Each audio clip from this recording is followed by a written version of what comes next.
नमस्कार दोस्तों, पारमिता एकेडमी के यूट्यूब चैनल में आपका हार्दिक स्वागत है। पिछले वीडियो में हमने साइकोलॉजी के सभी स्कूल ऑफ थॉट को बेसिक वे में समझा था। आज हम पहले स्कूल ऑफ थॉट स्ट्रक्चरलिज्म यानी संरचनावाद को समझेंगे। जैसा कि हमने पिछले वीडियो में जाना था, मनोविज्ञान को दर्शन शास्त्र से अलग करके उस पर क्रमबद्ध अध्ययन करने का श्रेय संरचनावाद को जाता है, जिसके प्रवर्तक विलियम वुंट थे। विलियम वुंट जर्मनी के साइकोलॉजिस्ट थे जिन्हें चिकित्सा के क्षेत्र में भी महारत हासिल थी। साथ ही उन्हें मानवीय चेतना के वैज्ञानिक अध्ययन में भी विशेषज्ञता प्राप्त थी।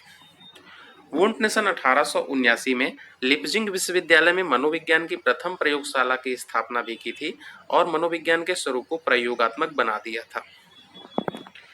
वुंट ने अपनी प्रयोगशाला के लिए आवश्यक उपकरणों जैसे टेक्स्टोस्कोप, क्रोनोस्कोप, विद्युत उत्तेजक यानी इलेक्ट्रिकल स्टिमुलेटर, पेंडुलम, टाइमर और सेंसरी मैपिंग जैसे उपकरणों का निर्माण खुद किया था।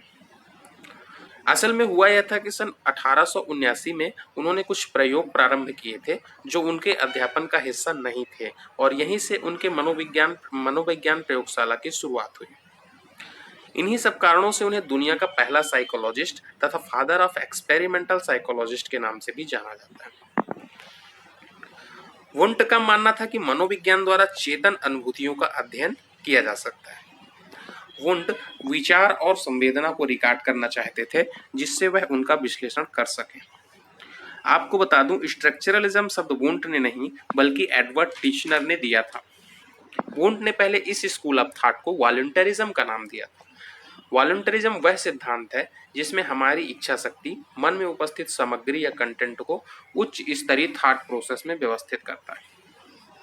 वुंट ने अपने कैरियर में 186 स्टूडेंट्स को ग्रेजुएट किया, जिसमें 116 साइकोलॉजी से संबंधित थे। वुंट के वॉलंटरिज्म को एडवर्ड टिचनर ने, जो उनके शिष्य थे, स्ट्रक्चरलिज्म का नाम दिया। स्ट्रक्चरलिज्म से तात्पर्य मस्तिष्क के उन बुनियादी तत्वों का अध्ययन करना है जिनसे मस्तिष्क का निर्माण होता है। आपको बता दूं कि संरचनावाद का जन्म अचानक से नहीं हुआ। इसकी जड़ें आपको विज्ञान की शाखा शरीर क्रिया विज्ञान यानी फिजियोलॉजी में मिलेंगी, जहां वैज्ञानिक गुस्ताव फेशनर पहले से ही संवेदी धारणाओं का अध्ययन कर चुके थे। वुंट ने गुस्ताव फेशनर के इसी दृष्टिकोण को अपनाया और एक नया विज्ञान, जिसे मनोविज्ञान कहा जाता है, की स्थापना की। वुंट ने चेतन अनुभवों को मनोविज्ञान का आधार या ढांचा कहा। उनका लक्ष्य चेतन अनुभवों के उन कणों या अवयवों का पता लगाना था जिनसे चेतन अनुभूति का निर्माण होता है। वह अपने प्रयोगों से यह भी जानने की कोशिश कर रहे थे कि यह अवयव किस तरह से आपस में कंबाइन होते हैं जिससे अर्थपूर्ण अनुभव प्राप्त होता है। और वुंट को यह भी विश्वास था कि इस तरह से हम प्राकृतिक विज्ञान को सफलता की ओर ले जा सकते हैं। जैसा कि आप जानते हैं, मनोविज्ञान को अनुभवों का अध्ययन के रूप में जाना जाता था, लेकिन आप बाहरी पर्यवेक्षक बनकर व्यक्तिपरक अनुभवों एवं जानकारियों को नहीं जान सकते। इसलिए वुंट ने आत्मनिरीक्षण विधि यानी इंट्रोस्पेक्शन का इस्तेमाल उस उपकरण के रूप में किया जो व्यक्तिपरक अनुभवों का डाटा उपलब्ध करा सके। जो शोधकर्ता अनुभवों एवं व्यक्तिपरक जानकारियों पर शोध करते थे या करना चाहते थे, पहले उन्हें कुशल आत्मनिरीक्षक बनने के लिए ट्रेन किया जाता था। संरचनावाद वह अध्ययन था जो उन बुनियादी तत्वों का अध्ययन करता था जिनसे मानसिक चेतन प्रक्रिया निष्पादित होती है। और इसके दो अंग हैं, पहला है सेंसेशन और दूसरा है परसेप्शन। तो अब समझते हैं कि सेंसेशन क्या है और परसेप्शन क्या है। हमारे सेंस ऑर्गन्स से जो इलेक्ट्रिकल सिग्नल्स आते हैं उन्हें हम सेंसेशन कहते हैं।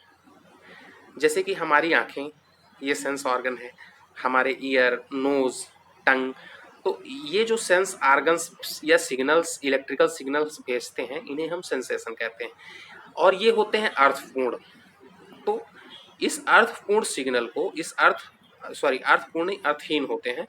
इस अर्थहीन इलेक्ट्रिक सिग्नल को हम सेंसेशन कहते हैं। वहीं जब हमारा मस्तिष्क सैकड़ों सेंसेशन को कंबाइन करता है तो एक अर्थपूर्ण संवेदी अनुभव यानी सेंसरी एक्सपीरियंस का निर्माण होता है, जिसे हम परसेप्शन कहते हैं।